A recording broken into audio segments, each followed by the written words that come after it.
عاوزة تعملي حاجة سهلة وبسيطة وخفيفة للفطار تكون حلوة جدا، وكمان تنفع كمان للعشاء وانت سهرانة كده مع كوباية شاي بحليب. هنعمل النهاردة خلية النحل على أصولها، العجينة الهشة القطنية تحفة جدا. نسمي الله ونصلي على الحبيب، وما تنسوش لايك واشتراك وكمان متابعة. أول حاجة كده بجيب كيلو من الدقيق، تمام. اعمليه بقى في العجانة، اعمليه على ايدك، مش دي المشكلة. المهم ان احنا هنجيب كيلو دقيق، هحط عليه ربع معلقة صغيرة من الملح، 3 معالق كبار من الحليب البودر، 4 معالق كبار من السكر، وبعدين ربع كوباية من الزيت. تمام كده. جبت كمان معلقة كبيرة من الخميرة. تمام. هبدأ أقلبهم مع بعض كده الأول واخلطهم مع بعض. في نفس الوقت بكون مجهزة معايا مية دافية. عايزة تعجني بحليب أو بلبن مفيش أي مشكلة، اعجني. ما عندكيش اعملي بمية. حطيت ايه بقى الدقيق بتاعي ده، خد 2.5 كوباية من المية. يعني حطيت أول كوبايتين، وبعد كده رحت جاية حاطة نص كوباية. تمام. بعد ما العجينة لما تبقى بالشكل ده، كنت مجهزة معايا زبدة بس مش سايحة قوي يعني. تمام. الزبدة ديت مقدارها قد ايه، 4 معالق كبار من الزبدة. بعد ما العجينة لمت كده وخلاص اختلطت بالزبدة، بروح جاية سايباها كده ومغطياها تختمر معانا. طبعا الجو حر، نص ساعة وهتبص تلاقيها ما شاء الله زي ما انتوا شايفين كده. اللهم بارك. العجينة بتاعتي ملبن ملبن كده وعسل كده، هي بتحكي عن نفسها بشكلها. تمام. بجهز الحشوة بتاعتي اللي هي عبارة عن جبنة، شوكولاتة، براحتك عايزة تعملها كلها جبنة كلها شوكولاتة مفيش أي مشكلة.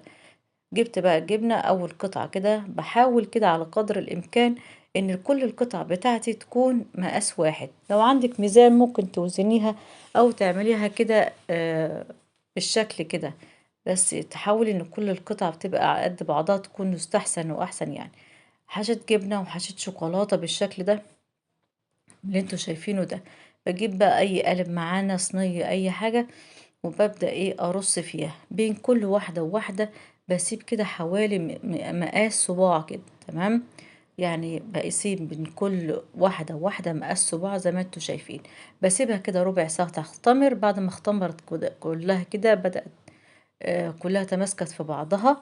بجيب بقى خليط الدهن اللي هو عبارة عن بيضة وشوية كده من اللبن، معلقة كده من الصغيرة كده من الخل أو فانيليا، أي حاجة عندك.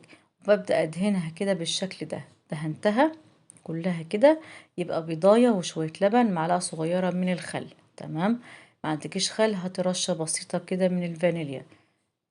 بس الخل بيشيل الزفارة برضو زي الفانيليا، وبيبقى حلو، بيخلي العجينة هشة كده وقطنية. تمام. بعد ما دهنت كل الصينية بتاعتي بالخليط الحلو ده، بكون معايا بقى سمسم، حبة البركة براحتك خالص. بس يعني بيبقى حلو، شكلها حلو لما بترش عليها كده رشة من السمسم أو حبة البركة. جبت بقى شوية سمسم كده، وهبدأ أرش كده الوش بتاعي. بكون مسخنة الفرن بتاعي على أعلى درجة حرارة عندك. أنا مسخناها على 240. سبتها تسخن كده أعلى درجة حرارة، وبعد ما سخنت كويس جدا، رحت جاية مدخلة الصينية على الرف. أول ما خد لون بسيط بتروح جاية ايه مشغلة الشواية. طبعا عشان الفرن بتاعي كان سخن جدا. شايفين كله خد لون من فوق ومن تحت مع بعض. شايفين البتاع ديت خلية النحل، قطنية سفنجية تحفة جدا، بتحكي عن نفسها وشكلها. طبعا أول ما طلعت غطيتها كده بأي فوطة وسبتها تبرد تماما، وتغطيها علشان وشها يضل طري كده وعسل. شايفين العجينة بتاعتي؟ شايفين جميلة ازاي؟ حلوة قوي قوي. جربيها، حلوة وسهلة وبسيطة للفطار. كمان أولادك هيحبوها، وخصوصا اللي محشية شوكولاتة. شايفين الجمال؟ طعمها حلو قوي قوي، وعجينة ناجحة معانا، وبألف هنا وشفا. ما تبخلوش عليا بلايك وتعليق واشتراك ومتابعة على صفحتي. السلام عليكم.